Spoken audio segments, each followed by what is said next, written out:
Cricket ने पाकिस्तान के सारे खेलों का जनाजा निकाल दिया है, आज क्रिकेट का भी जनाजा निकल गया है। आपकी नजर में क्या करना चाहिए? क्रिकेट का खिलाड़ी तो 70 लाख भी कमाता है, नीचे बेचारे छोटे दूसरे खिलाड़ी 70,000 के लिए रोले हुए हैं, 2 वक्त की रोटी से परेशान है। योर व्यूज मंदोखेल साहब।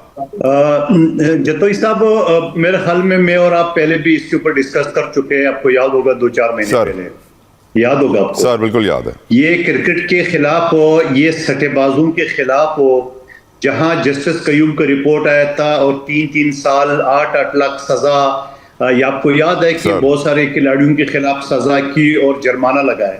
60 पेज का जस्टिस कयूम का रिपोर्ट था, आपको याद होगा तारीख, ये आपको मैं 15-20 साल पहले पे ले जाता हूँ या शायद उससे भी ज्यादा।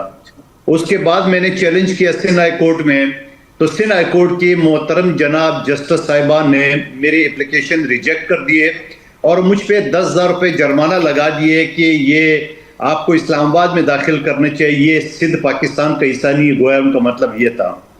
और उसके बाद मैंने अपील दाखिल की है, फिर अपील के बाद फिर जजेस ने मुझे धमकी दी है कि अगर आप ये केस वापस नहीं लेंगे तो हम भारी जुर्माना लगाएंगे। मैंने कहा मैं तैयार हूं, लगा लो, मैं पाकिस्तान हूं और ये सिंध भी पाकिस्तान का हिस्सा है, ये इस्लामाबाद ने ठेका नहीं उठाया और वैसे इस्लामाबाद वालों के ऊपर सिंध बोझ है, मैं ये केस नहीं लूंगा। लेकिन उन्हें मजीद जुर्माना तो नहीं लगाया, मगर वो पिटीशन दोबारा अपील भी हमारे डिसमिस किए। इन सट्टेबाजों को, इन सारे अयाश लोगों को आप इसी तरह आयशी कराते रहे और बाकी खेलों के ऊपर आप पाँव रख ले।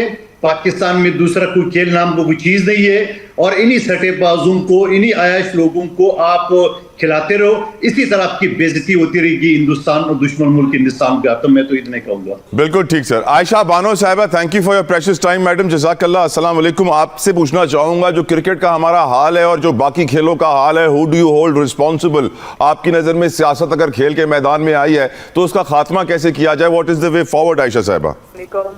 Thank you so much Talha, बहुत शुक्रिया। देखिए, सबसे पहले तो बात यह है कि मेरे ख्याल से तो चेयरमैन साहब को जो है ना खुद ही रिजिग्नेशन दे देनी चाहिए। ये बड़े अफसोस की बात है कि देखें, आप right person for the right job वाला एक है पूरी दुनिया में, जहां पर आप कोई भी चीज चलाते हैं तो आप देखते हैं अगर कोई मेडिकल से रिलेटेड कोई चीज है तो ऐसे बंदा लेकर आते हैं जिसकी थोड़ी बहुत नो हाउ मेडिकल के हवाले से हो। फिर अगर आप स्पोर्ट्स के हवाले से किसी बंदे को लेकर आते हैं तो मुझे तो समझ नहीं आ रही कि नकवी साहब को और क्या चाहिए। उनके तो कहते हैं 5-6 उंगलियां घी में और सर कढ़ाई वाली बात है। Don't you think that enough is enough? जितना उनके पास है वो उसको मैनेज कर ले। किसी ऐसे बंदे को आगे आना चाहिए जो कि इस चीज को आगे चला सके। दूसरी बात देखें, जिस तरह बात हुई कि मेरिट पे उनके ऊपर क्रिकेट पे, देखिए पूरी दुनिया, अगर आप इंडिया को देखें, हमारे साथ ही आजाद हुआ, वो कितना इन्वेस्ट करते हैं अपने प्लेयर्स पे, वो कितना इन्वेस्ट करते हैं क्रिकेट के ऊपर, हर खेल पे। वो दूसरे खेलों में भी इन्वेस्ट करते हैं, हम तो सिर्फ क्रिकेट में करते हैं जी। वो हर एक चीज में इन्वेस्ट कर रहे हैं। वो तो देखिए वो देर आउट ऑफ आवर लीग। बहुत अफसोस की बात है कि मैं ये मेरे मुंह से निकलते हुए वो मुझे शर्मिंदगी हो रही है, बट वो हमारे साथ आजाद हुए हैं और आप देख ले कि उनकी इकोनॉमी कहाँ पहुंच गई, उनकी इंडस्ट्रीज कहाँ पे पहुंच गई। उनका, हम लोग जब मजाक उड़ाते थे तो हम कहते थे कि इंडियन कपड़ा, अब आप सोच ले कि उनके डिजाइनर्स जो है पाकिस्तान से, अभी ये पिछले दिनों जो इनकी शादियां वादियां हुई, इंडियन डिजाइनर्स के कपड़े वहां से आए गए, बड़ी मशहूर शादी, आपको पता है। सो द थिंग इज के ना हमारी ये एक क्रिकेट था वाहिद एक पाकिस्तानी लोगों का एक सहारा, जो कि हम लोग कहते हैं ना कि पाकिस्तान एज एक नेशन हम यूनाइटेड हो के तो एक चीज देखते थे और उसमें कोई पार्टी बेस्ड कोई बात नहीं होती थी, क्योंकि हम एक सारे एक कहते हैं ना एक ऐसा पाकिस्तानी नेशन इस चीज को एंजॉय करते थे। तो अब तो इतनी शर्मिंदगी होती है कि आप ये मानेंगे कि मैंने क्रिकेट का खोल के मैंने सुना ही नहीं है, बिकॉज आई वॉज 101% श्योर थे कि ये हमारी जी नाके कटनी है दोबारा, क्योंकि इनकी कैपेसिटी नहीं रही। देखिए बात यह कि प्लेयर्स अच्छे होंगे, लेकिन क्या प्लेयर्स को आप उस किस्म की फैसिलिटीज दे रहे हैं? क्या आप प्लेयर्स को किस तरीके से उनकी सिलेक्शन कैसे हो रही है?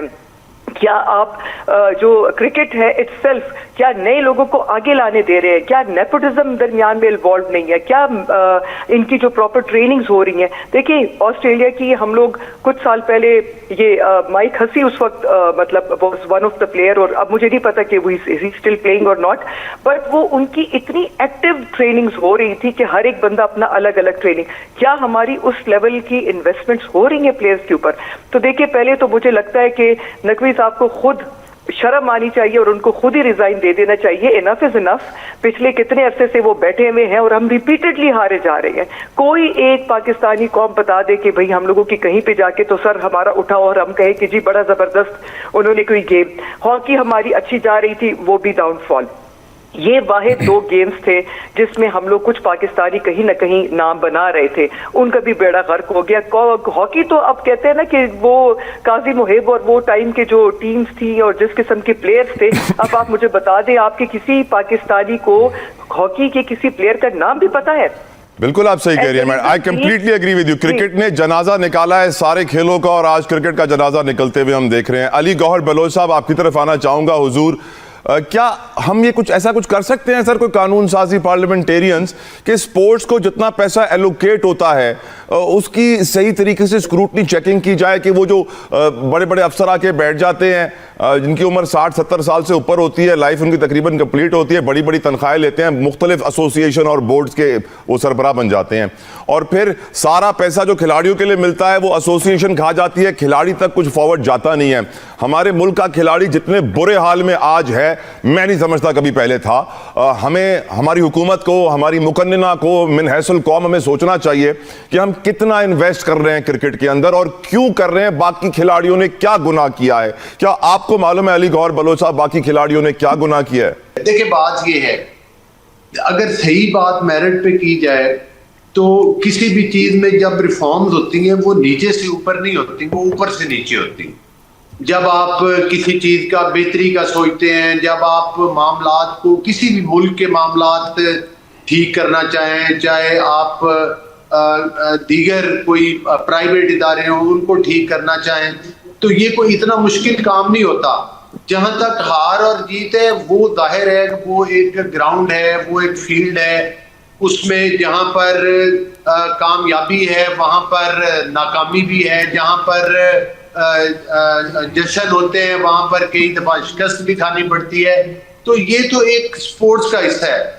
लेकिन अगर हम तसलसल के साथ देखें और हमें ये महसूस हो कि जो हमारी क्रिकेट टीम है, जिस तरह से कि आवाम की और लोगों की दिलचस्पी भी उसमें बहुत ज्यादा है।